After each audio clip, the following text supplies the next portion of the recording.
Well, good morning. Welcome to Detroit in Black and White, our Saturday edition. Usually we here at McShane's, but we're not. We're going all virtual today. It is just me and Allan Lengel from Deadline Detroit. Jim and Vanessa has the Saturday off.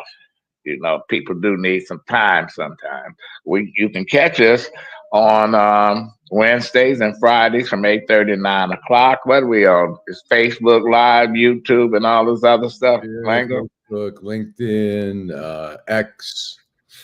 We need you to push the like and subscribe button and enjoy the conversation. We'll read some of your comments and discuss. If it's a good topic, we'll discuss it. Okay. Well, let's take it to press. All right. Lango, your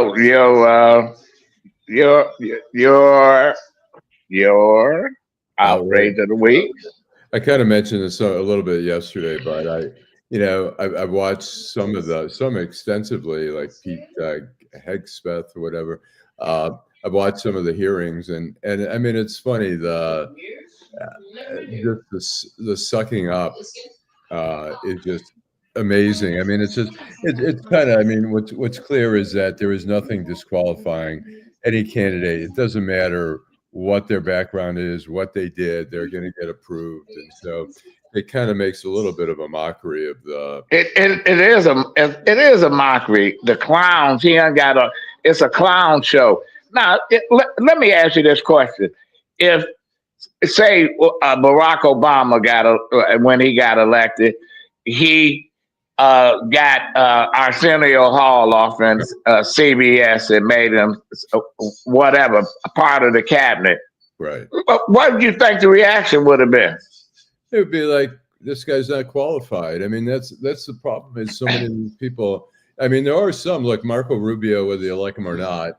I mean, the guy sitting on the foreign affairs committee and stuff like that.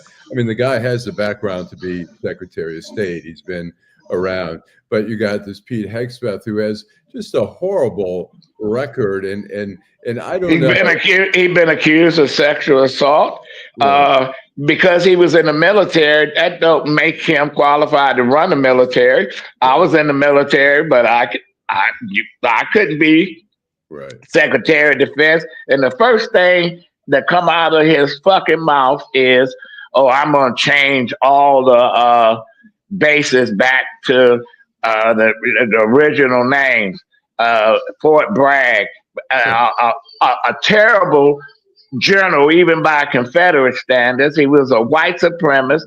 He was a slave owner, and we had to listen. I've been to Fort Bragg, and going into these places, these installations that got the fucking names of traitors, of people that terrorized a whole communities of black people and others that they didn't like, and we got to deal with that.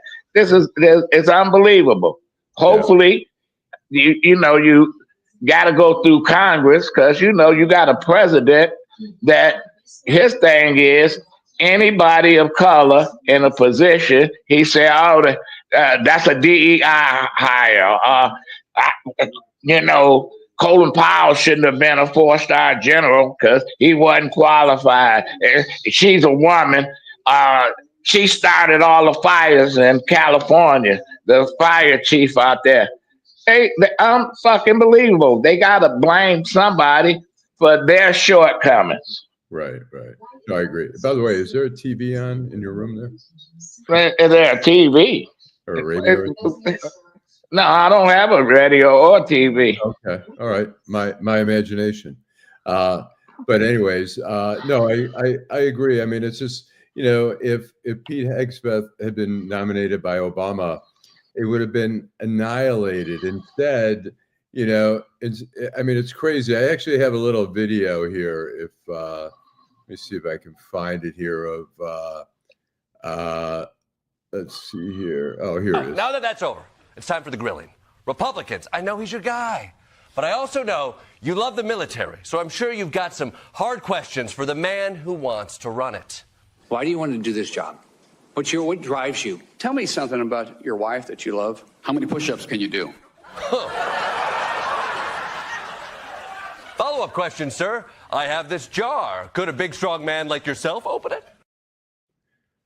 I mean, ridiculous. Yeah. That ridiculous. It's a clown show. Barnum and P.T. Barnum would love this if you can bring him back from a couple 100 years. Man, he'd say they're running the country. The clowns are running the country. Right. Yeah, right now they're going to be running the country. We'll see how long they last, man. It's ridiculous. And then we have we have others coming up. Kash Patel, who's just, I think, dangerous in that situation. I mean, they talk about we want to depoliticize the FBI, and then they want to bring in a guy who's talked about an enemies list, going after prosecuting reporters, prosecuting people who investigated things. And you talk about just turning it. It's basically saying we want to depoliticize against the Republicans, but we want to go after Democrats who. So it's just insane. I think we'll see. I mean, the one thing, just to do a little segue here, is that we have a truce, I guess is probably the best way of putting it, in the Middle East right now between Israel and Gaza and Hamas. That the plan, the skeleton, or the truce had been laid out like in May by the Biden administration, and Netanyahu was playing Biden. He was figuring, when I can wait it out. If Trump wins, then I'm going to have carte blanche to do whatever I want.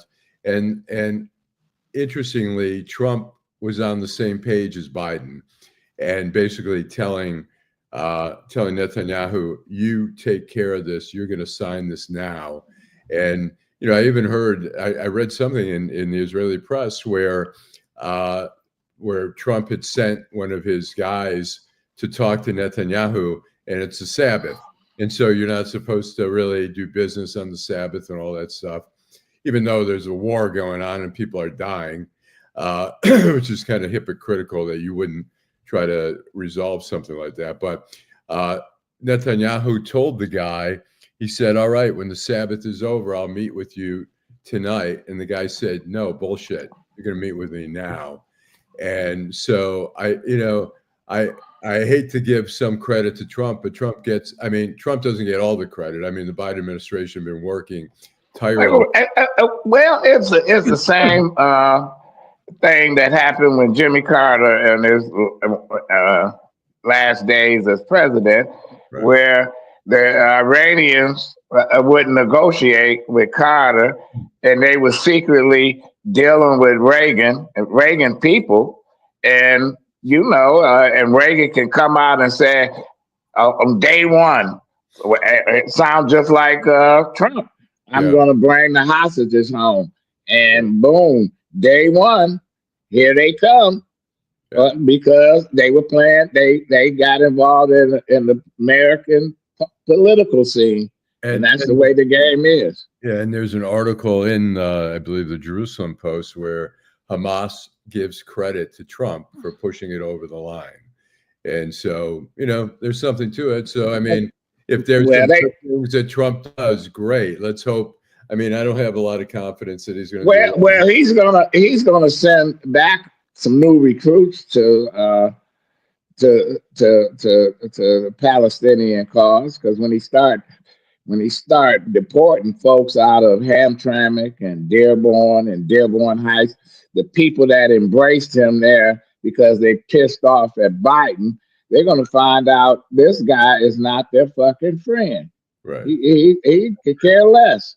And that narrative of all these criminals coming over from the border and shit is bullshit. Right. We do need a tighter border. You just can't let everybody in. But the main criminals that's here are homegrown criminals that live down the street from you, me, and everybody else. No question. You know, immigrants then storm the fucking Capitol. Is American citizens, police officers, active military. That you know what? That's unreal. Yeah, when I mean, it was interesting. When I was at the Detroit News, and I was covering federal law enforcement, all that. So I was tied in. You know, I was covering the FBI and the U.S. Attorney and Justice and all that. Up until excuse me, 95, the focus was on international terrorism. I mean, there was 93 where they tried to set off some bombs there in New York, in the parking structure there. And so then suddenly 95 came, and suddenly there was an awakening, like, holy shit, we've got all these. And I was up there in Decker, Michigan, like 2 days after when they raided the farmhouse, the Nichols farmhouse where McVeigh was hanging out and where Terry and James were hanging out there. And, you know, suddenly it was eye-opening to see all these militias and all these people were angry at the federal government. The federal government had given loans to farms and had foreclosed and taken away the farms. And there was a lot of anger. And so a lot of the focus suddenly became on domestic terrorism. Then switched to, you know, fast forward to 2001 when we had the World Trade Center and the Pentagon. And then suddenly it went back to international terrorism. Well, we really didn't get all the people that was involved with Timothy McVeigh. He took the fall for whoever else was in that little cell of theirs. And I think it had to be some more military folks, veterans, that played the part in there. Yeah, I mean, not just Nichols. Well, you know, Terry Nichols is serving a life sentence. McVeigh was executed. James Nichols was detained for a month without charges. They were able to, under some law, detain him for a month. They let him go.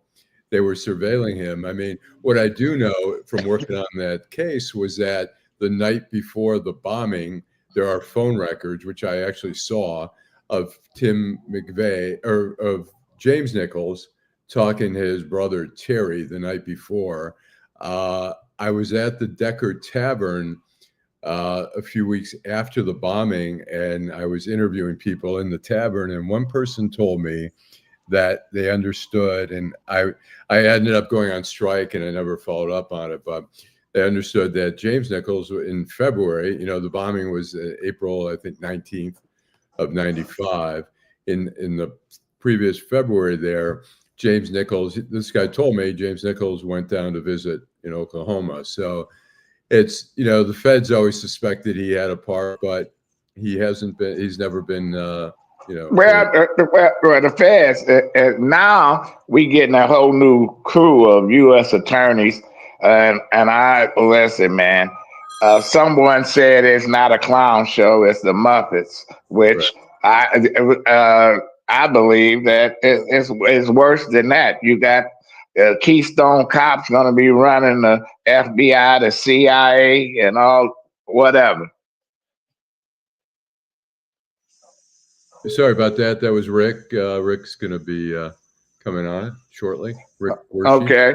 Well, we're gonna take a break. We're gonna take a break, and we're gonna come back. We're gonna have you call him Rick by his government name, but he's a legend here in Detroit.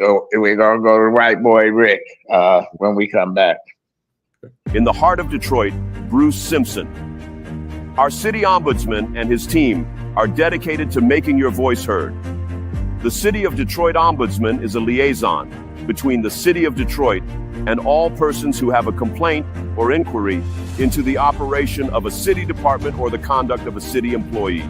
The Ombudsman works as an independent oversight to provide individuals with an opportunity of giving a confidential avenue to address complaints. You can reach the Ombudsman's office at 313-224-6000 or email us at ombudsmandetroitmi.gov. You can also visit us at the Coleman A. Young Municipal Center. For more information, go to www.detroitmi.gov and type in Ombudsman. We are here to help. In Detroit, we are all one team. When you win, we all win.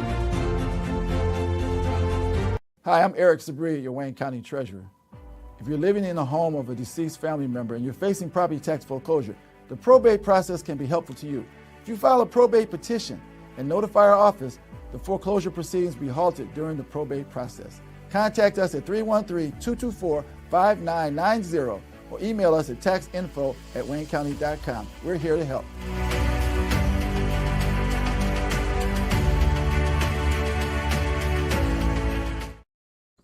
Yeah, well, welcome back. All right. Give it to you, Allan. Go ahead and introduce our guest. We've got, he stepped away for a moment, but we've got Richard Wershe Jr. Also, a lot of people know him as White Boy Rick. He is in the cannabis business. He's a distributor.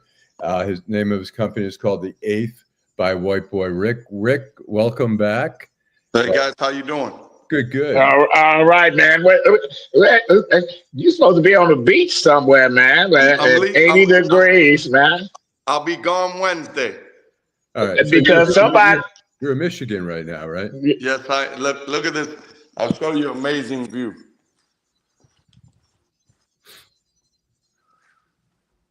Oh wow, nice. Okay. You, man. But I prefer that view with about 80 degrees, Allan. Right. I gotcha. So you've had your business for how long now? How long have you had The Eighth? About 3 years. Wow. And three and a half. And how do you get started in the cannabis business? How does that all begin? And it was something that I read about. I had a lot of time on my hands, so I did a lot of reading about it. I had some friends that were involved in it. I saw the good that it could do, medically, even for children. And it was just something that, I became more and more passionate about. And the meaning of my brand. I don't know if people really know what the meaning of the Eighth is, but the Eighth is one of the ways that my attorney got me out of prison. The Eighth is your Eighth Amendment, which is the ban on cruel and unusual punishment, excessive bail, excessive fine. So we kind of use it as a teaching tool as well. Okay. And you're a wholesaler, is that correct? I'm a distributor. Yes. I have a brand that we distribute to most of the major retailers. And when you say the retailers, is there a limit in states that you can distribute, or how does that work? Right now I distribute all my products in Michigan and just my vape in California. And what are the products? Tell us like all the different products. I actually just added 5 new SKUs. So I have the premium cannabis flower. I have the vape. I have the live resin gummies. Yeah. I have an infused pre-roll. I just came out. Here's my new packaging. So this is my Moon Rocks package. And this is my Snowballs package. Oh, wow. Nice. And then did you draw those photos? No, I wish I could say that I did, but no, we have a designer that I work with, and me and my partner work with, and we kind of go back and forth, and we change some things that we like. But I have that, and then I have 2 concentrates. One is THCA, and the other one is live resin sugar. How potent is your brand, the THC content?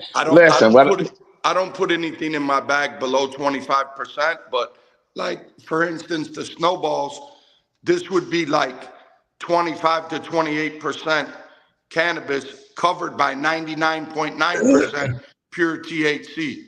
So this would get you there if you want to get there.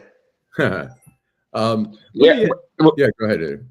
Yeah, I was going to say, when I was smoking marijuana some 40 years ago, it seemed like it was it wasn't the hardcore stuff that I smelled and be around.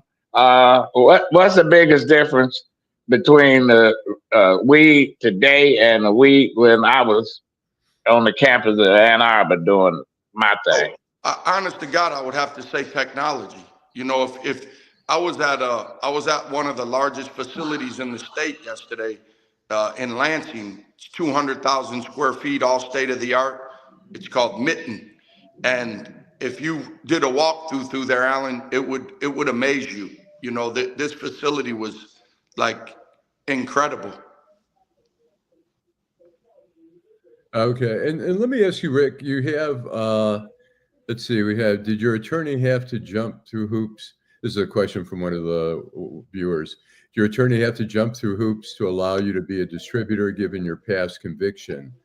No, you actually get, so because I was you know, now they consider you a kind of a victim of the war on drugs. And you actually get incentivized for going to jail for a lot of these big distributors and stuff have drug convictions, cannabis convictions, you know, cocaine convictions. So if you went to jail for drugs, it actually gave you, you know, some extra points. Okay.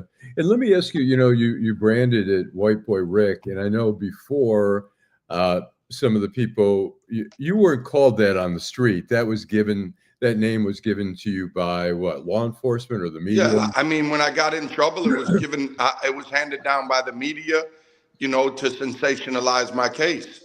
And I remember that. You know what? It made for the increased readership. Yeah, You know, they got this young white boy in a black neighborhood. You know, getting along with everybody. So you know, they had to make you stand out.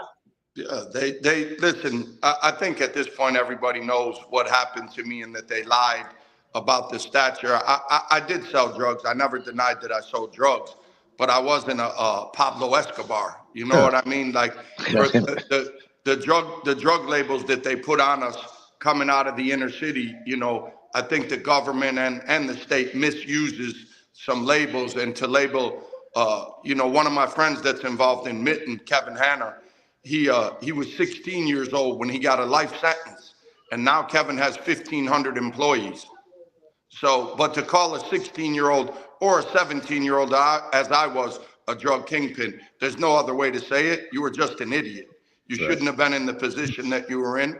And, you know, I think I've talked to Allan before. I knew someone in Miami, their case here was 7 tons of cocaine in 1988, their indictment in Michigan. Nobody knows his name. Huh. And let me ask you, there have been 2 movies. There's a documentary and there's a movie by Matthew McConaughey, which I didn't think was all that great. Yeah, I've never watched it. Okay. I didn't think it was all, it wasn't accurate, and it wasn't, I don't think it was. No, it's very fake. Like, you know, they make it out like I did something to the Curry boys, and to this day, Boo Curry's one of my best friends. Yesterday we sat courtside, or the day before yesterday, me and Boo Curry were courtside at the Pistons game together. Really? Is that right? Wow. Now I'm trying to remember. Boo Curry is which Curry brother? He was the younger one, the one that I was very close to. Okay. But then you know, Rick, that when Hollywood gets a hold of a true story, they're not going to tell the true story. No, absolutely not. And one of the reasons I don't watch the movie is because, you know, I worked so hard to make the movie as true as we could. Myself and Scott Silver, who wrote 8 Mile, and he wrote the new Joker movie, the first $1 billion rated R movie ever. He's the biggest writer in Hollywood as we speak. And we talk, you know, a few times a week. He's a dear friend, but they got Scott kicked off because they kept saying, change this, do this, do this. The director, you know, he took on his own persona of what he wanted this to be. And Scott said, hey, you know, me and Rick wrote this together, and he got Scott kicked off. So I checked out with Scott, and we remain good friends to this day. Okay. Now, are you surprised by your status, as your sort of celebrity status, where particularly here in Detroit, do you have that same celebrity status in Florida, or is it just here? I think I have it a little better in Florida. Oh, really? And why is that? Why do you think? You know, honest to God, Allan, I wish I could explain, but, you know, I appreciate the way I'm treated by everybody. I try and stay as humble as I can. I never tell anybody no for a picture. Sometimes some of my friends get mad when we're out because it might take so long. But listen, I appreciate the love that I get from everybody. I love the communities. I try and do good things in the communities. You know, I work with Team Wellness, the largest mental health company in Wayne County. We have a kids program. I work with them. We constantly give back to juveniles.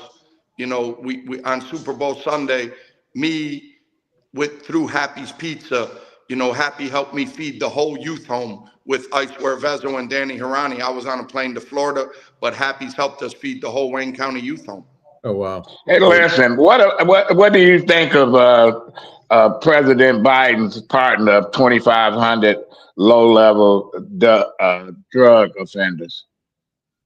I commend them for it. Listen, the only thing we're in the process now of helping through Steve Fishman, who's a great man and a great attorney in Michigan.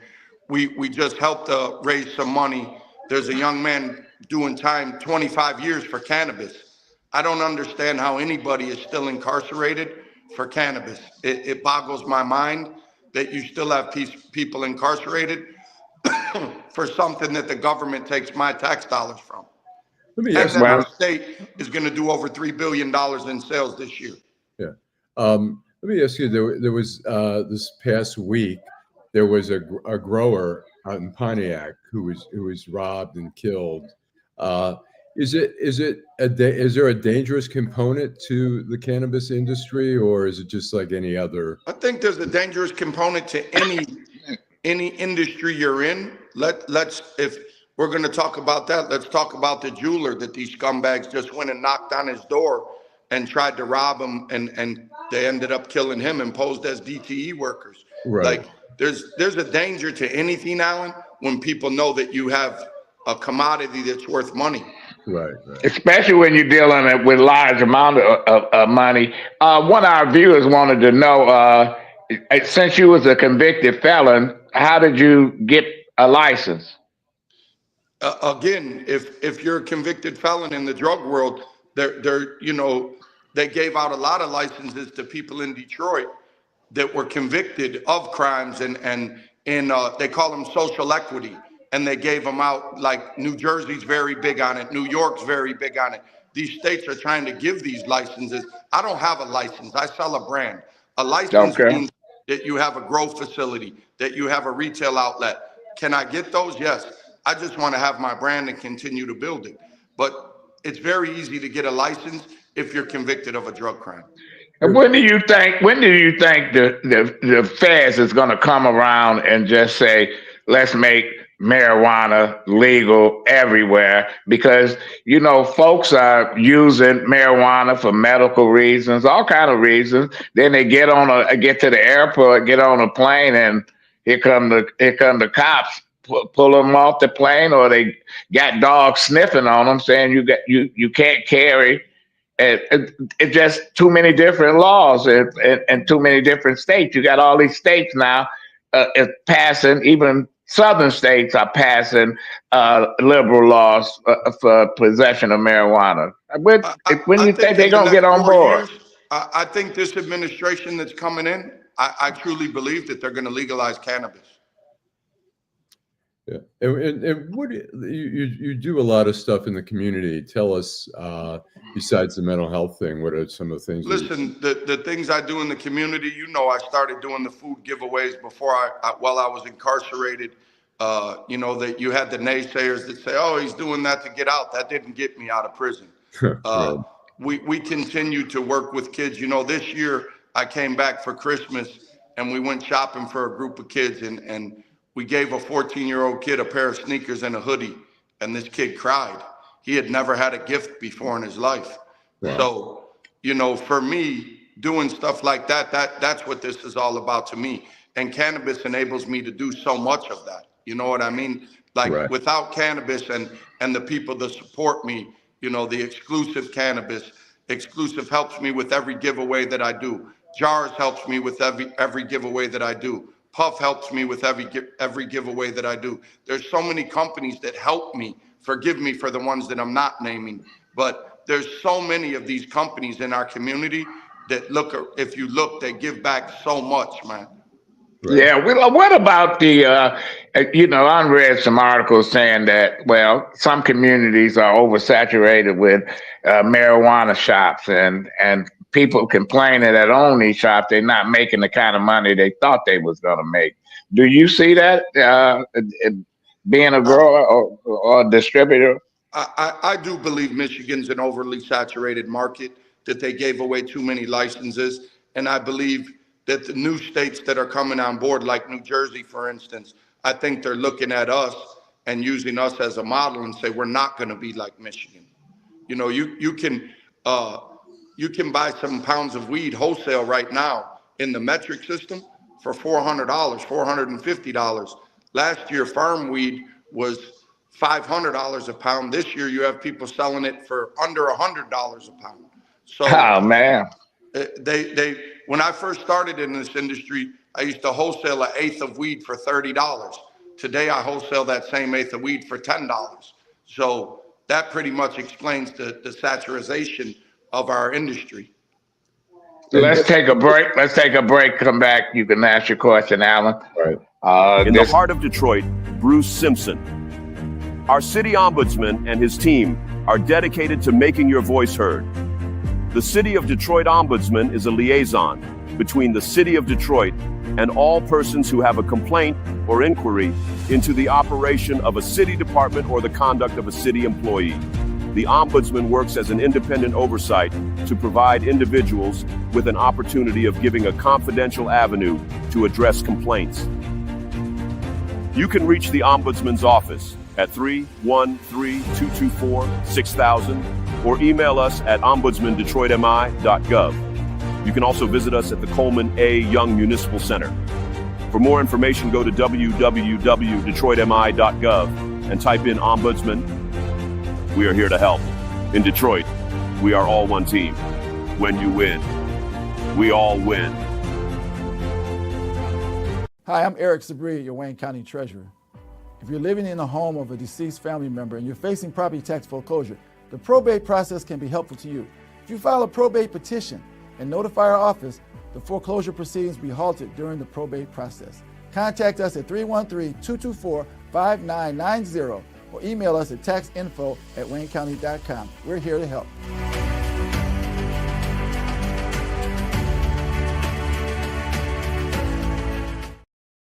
Well, welcome back, Detroit in Black and White. Allan, you had the floor before the break. In terms, I don't know if you have a sense of this, Rick, but with all the marijuana, distributorships and shops and all that, has that put out the person who's selling marijuana still out in the street? Is there still do they still have a thriving business, or is that really? Honest to God, I couldn't tell you that because I don't play in the streets. So yeah. So I can tell you, they're still in the streets. It's just like the lottery really didn't put the number business out of business, but it's not the business it used to be. You still got folks that sell it here and there. Yeah, I would imagine it'll never go away. Like you always have a neighborhood thing, but it's not. The industry kind of took the black market away, man. I mean, you can walk in and buy an eighth of weed in a store for $15. And how much in terms of inspections and stuff like that? How much is it regulated? Oh, it's very, very thorough, very safe. Trust me. How often do they come by and test your product? Or you have to test your product before it ever, like the testing and listen. I don't want to say anything to piss anybody off, but honest to God, it's kind of like overly regulated. To be honest with you, that's my opinion. Like overly tested, overly regulated. Like there's things in our community that do far more harm than cannabis. So like legal things, and it's an industry that some people agree with, some don't.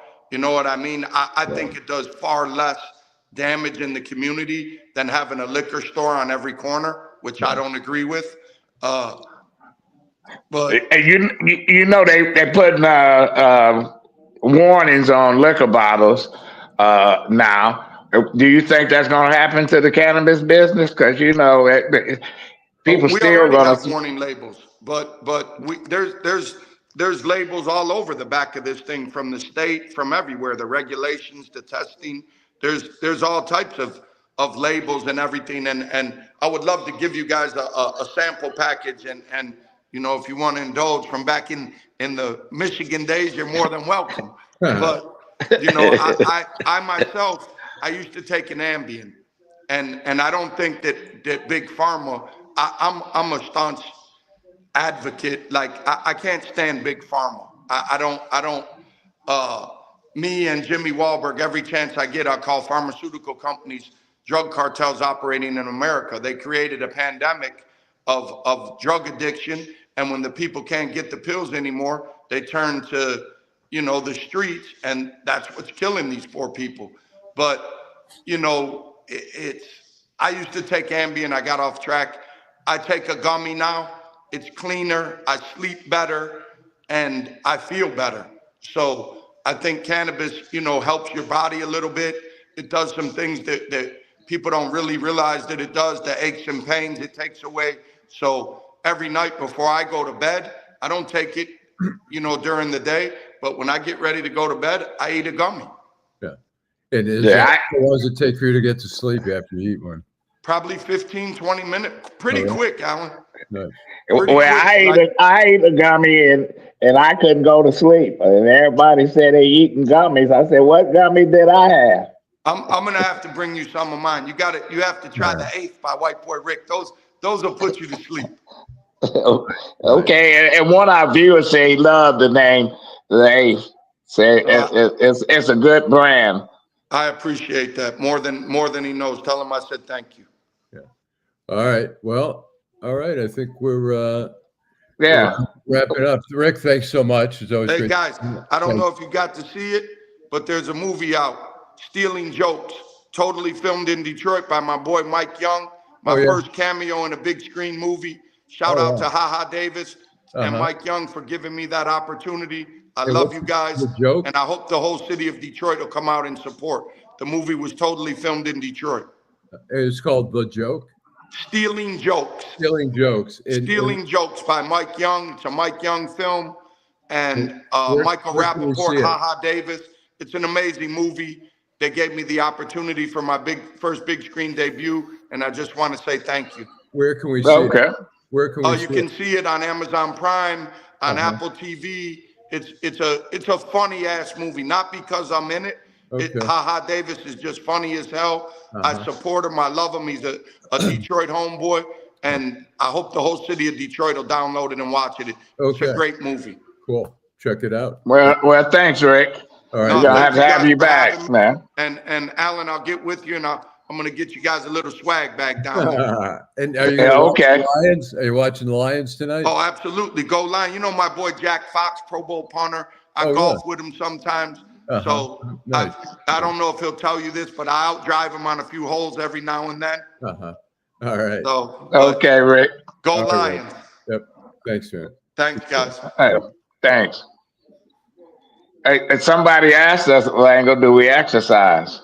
Oh, I walk all the time. I was walking, between 1.5 miles, 3 miles a day until I currently am not. I'm doing physical therapy because I tore my quadricep tendon, but I had surgery 8 weeks ago, and I'm doing physical therapy. I just started on the outside next to the Piston Training Center at Henry Ford, so I'm doing exercise there now. Yeah, some people were upset that Right Boy Rick got into the business. He's a celebrity. Fuck, 40 years. Or you spend listen, 32 years. Was 8 years here and there. Yeah, spending 20 years or 5 years for some shit that they set up a 16-year-old with and made him like he was the man, the drug kingpin of Detroit, and who knows who was bringing the dope in. Right. And it wasn't a 16-year-old mastermind behind the operations. Right. Rick was not. I think one of his biggest objections was, and partly made it more difficult for him to get paroled, was they painted him as a kingpin, and the prosecutor's office said he destroyed Detroit and he was responsible, which is just look, he was part of the drug trade, but he was not at the top of the pyramid. No, he wasn't. And just like they took the YBIs, Young Boys Incorporated, and compared them to Al Capone, the Purple Gang, and all these other folks. You know what? People that profited from young boys, because they were young boys, were the jewelry stores, the auto dealerships. Right. Listen, we had a lot of crooked auto dealers who were selling cars to these folks. They take 10,000 in cash or 9,999, and then the next month they come in and do the same shit. So they got a car. And those are the people that made all the money on the backs of young kids that was shooting and killing each other in the streets of Detroit. So no, I commend him for doing what he's doing, and he need to make a living, and this is what America is about. Right. Well, we got our next guest is in the backstage here, Brianna. Okay, Simpson. Let's bring her on. Well, hello there, young lady. Hi, how are you? All right. I'm glad that you can make it. And, we just like to have fun on this show. And we just want you to tell us about what you've been doing in the community. You got a nonprofit. Am I correct? That's correct. Okay. So tell us a little bit about it. The nonprofit is the Mothercraft Institute. So right now I am focused on training people in the community to become doulas, to go out and support pregnant or new parents with infants under 1. Okay. Yeah. What a doula does. Yeah. So a doula is a support person for mothers. So we provide physical, emotional, and informational support during pregnancy or postpartum. We do. Let me. I just want to ask: are you dealing with a lot of young teenage mothers? I am not. Just a handful. Most of the mothers that I work with are in their late 20s or mid-30s, or to their mid-30s. Okay, go ahead, Allan. I was going to say, when you talk about providing physical support, what does that entail? So let's say a mother is in labor, so I can massage her hands, feet, legs, grab cold towels or hot towels. I can just help her labor comfortably. Okay. How you get into this? I took a training years ago. And in order to get my certification, you have to provide so many hours of support to families. There's quizzes, homeworks, all kinds of things. It don't seem like that years ago. You don't seem to be that old. Yeah, obviously you like it. How do people get in touch with you, or you advertise, or how can, if I wanted to utilize your service for somebody I know that needs it?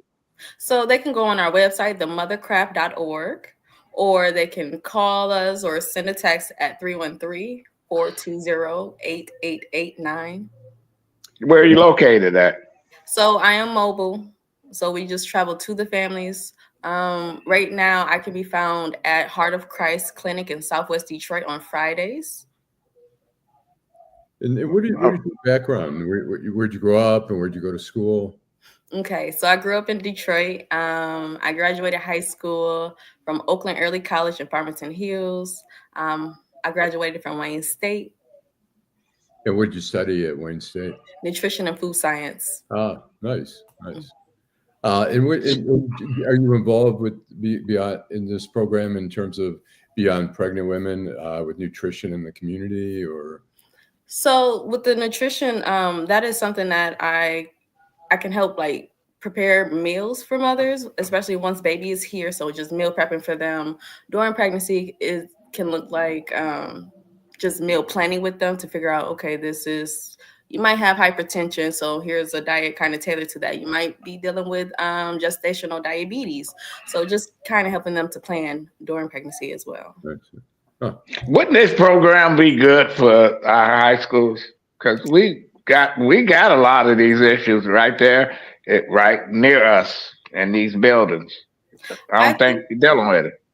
I think it would be a great program for high school students, especially seniors. I think it is a way to make their college applications more competitive.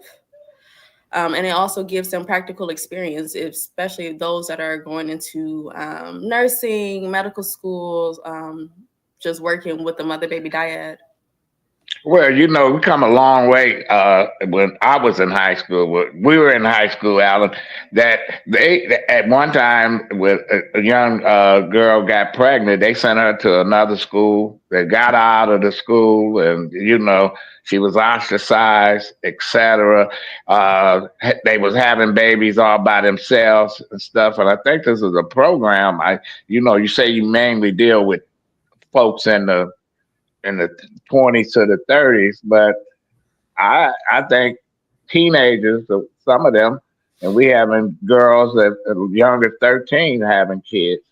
That is true. I feel like everyone deserves a doula or that support, regardless of like their socioeconomic background, race, religion, things of that nature. And age is, I can't say I've ever known any doula to not work with somebody just because of their age. So I think part of the issue might be people not knowing doulas exist and what we do and how we can help them.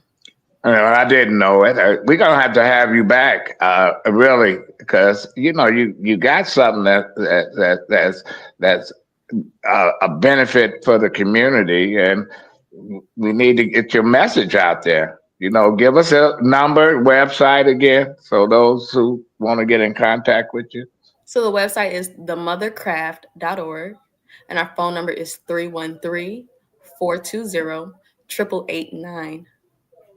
Okay, Brianna Simpson, we're going to have you back at a future date. And that number, 313-420-8889. Thank you. And you have a good weekend. You as well. Thank you both. Thank you. Thanks. Thank you.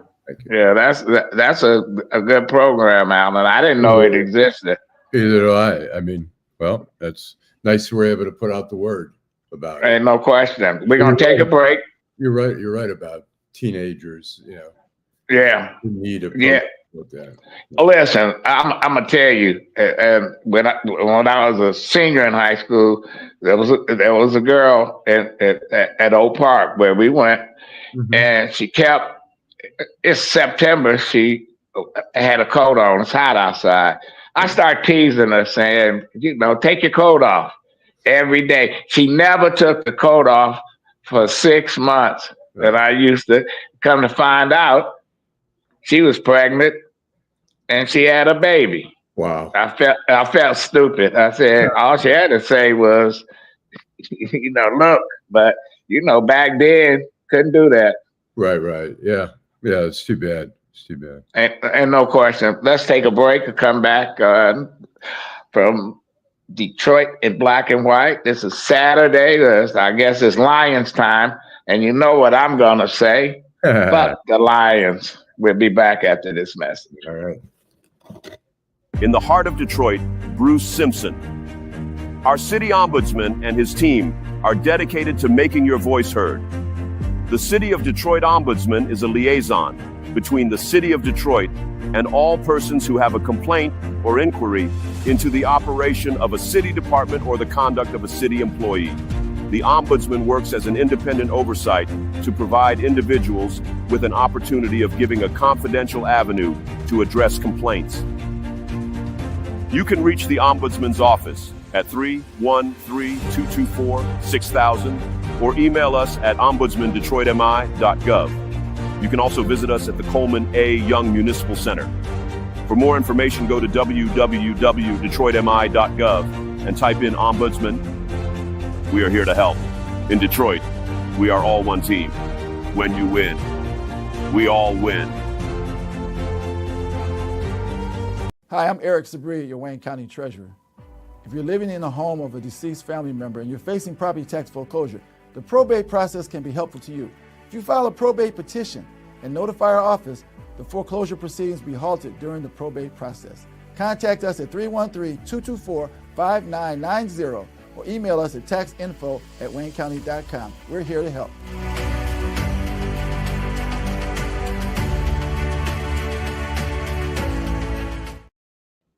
Welcome back to Detroit in Black and White. This is Adolph Mongo, Allan Lengel. As this come to an end of the show, I was just thinking about in the next 6 months, we're going to be inundated with a lot of mayoral wannabes and candidates. I attended the announcement in the west side of Detroit of Santil Jenkins. And one thing I noticed about the crowd that she had, a lot of community folks, and on the other hand, had quite a few business people. Oh yeah. So I think she's going to be a force to reckon with. You got Reverend Solomon Kinlock from Triumph Church, who has well over 25,000 church members at several locations, contemplating getting in. Mary Sheffield's already announced. Your good friend Ty Perkins attorney Ty Perkins has announced. Councilman Fred Durhal has formed a exploratory committee, and I wouldn't be surprised if there's others that decide to jump into this fray. Your take on that? Yeah, I mean, I think it's pretty wide open right now. I mean, there's some interesting people coming into the race. I don't know that I see an obvious front runner. I wonder. I've heard this, and maybe you have better insight into it. I've heard people have tried talking Garland Gilchrist into jumping in the race, but he's not interested. That was no. He want to run for governor, and I'm really pissed at the governor. What is loyalty about? So he's not good enough for your endorsement, but Garland Gilchrist was good enough for you to put on the ticket twice. And you got no friends in this game. Talking about everybody my friend. Bullshit. Duggan wanted to run for governor when Whitman wanted to run. And he wasn't really her friend. He was her competitor. So she should have, somebody should have told her, say, Governor, if Garland Gilchrist is going to run, you say you're going to go with your lieutenant governor. Right. You can always change your mind, but to say what lieutenant governor won a governor's race and all this other stuff that she threw him under the bus. I guess they're trying to force him into running for mayor of Detroit. I think that's a mistake. Yeah. Your take on that? I think he'd be a good mayor, but I agree. You can't. I mean, at some point you just have to show loyalty. And when you have a candidate who's been your running mate for 6 years, who's been totally loyal to you, who's been waiting in the wings patiently, never tried to outshine you or whatever, and you just say, I can't do it because Jocelyn Benson's done a great job, Duggan's done a great job, and Garland Gilchrist has done a great job. And she was asked by Tim Skubic, she said it's tradition that the governor endorses their lieutenant governor. And she says, well, and those people have always lost, so maybe it's time to stop the tradition, which is a very just kind of smirky way of getting around that disloyalty, really, to your guy. You just have to say, I don't care what happens. You're my guy. You've been my running mate, and I'm backing you. And listen, you could say that about Duggan. When was the last time the mayor of Detroit was elected governor? We got to go way back, So yeah, she was just. I thought it was just a slap in the face to a person who could have went rogue on her and say, you know what, I'm taking your spot, whether you endorse me or not. But and had his own agenda. His agenda was her agenda. He was a loyal lieutenant. I agree totally. I think it's a bad look for her, and I think I think people in Michigan are going to remember that in 2028 when she wants to be president or vice president. I think people aren't going to forget that how political. I mean, it's clearly she's trying to calculate what the best political move is, and she's decided that not endorsing her running mate is a good political calculus there. And I just think it's a bad look. I think the one thing where Kamala got lots of credit for being, and probably in the end, too loyal to Joe Biden.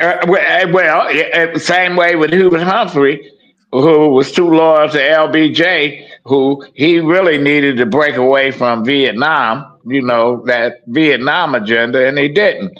So, that's why the vice president, like any other useless position, the only most important thing of a vice president is to take over when the president is unable to, or die, or whatever unfortunate accident happens to that person. I think we've seen different roles. I think Dick Cheney was really co-president. I think other vice presidents were really just sort of clearly. Roosevelt had some rogue vice presidents, and they figure for his third term, well, we just gonna get somebody that's nondescript that we can ignore. And they got Harry Truman, who he fooled them big time. Right. Fooled them big time. The only president I know in modern times that when he left the White House, he drove himself back home. He didn't have a pension, didn't get anything. So that we'll see in the upcoming months. Well, we come to an end. Enjoy the two-man show today. I got my Lions t-shirt on. Yeah, well, like I say, fuck the Lions, but a Lion win is good for the city. And maybe Wednesday or Friday we can talk about the auto show. Yeah, because the auto show got some serious issues. It should go back and it be in November or October, and not here in January. Your final thought, Allan? I agree with that. I mean, I think the auto show is going to have to figure out what it is. Like we said in previous shows, some of the auto shows around the world have shut down. They're not as popular as they used to be. Some of the shows here, the show here, there's some of the major automakers who aren't even participating, like Mercedes-Benz.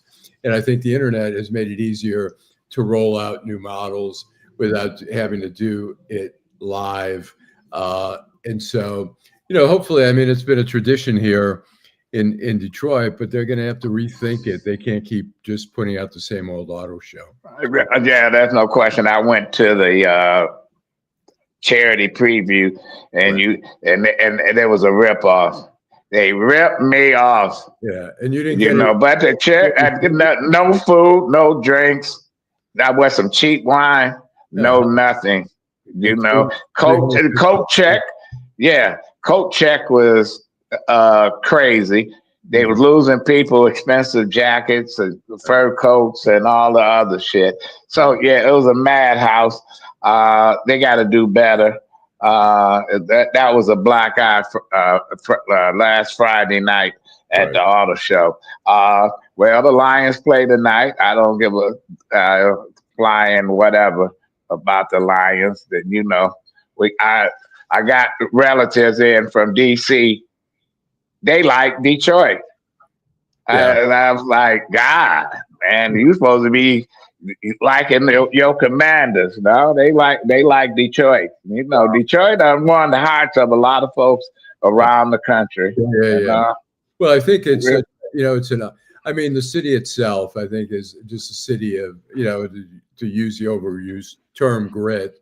But it's a resilient city. This city has gone through so much hard times, and really, Not until, I mean, downtown really didn't start booming until about 2012, 2013, 2014. Well, I'll tell you, and I'm going to end it on this.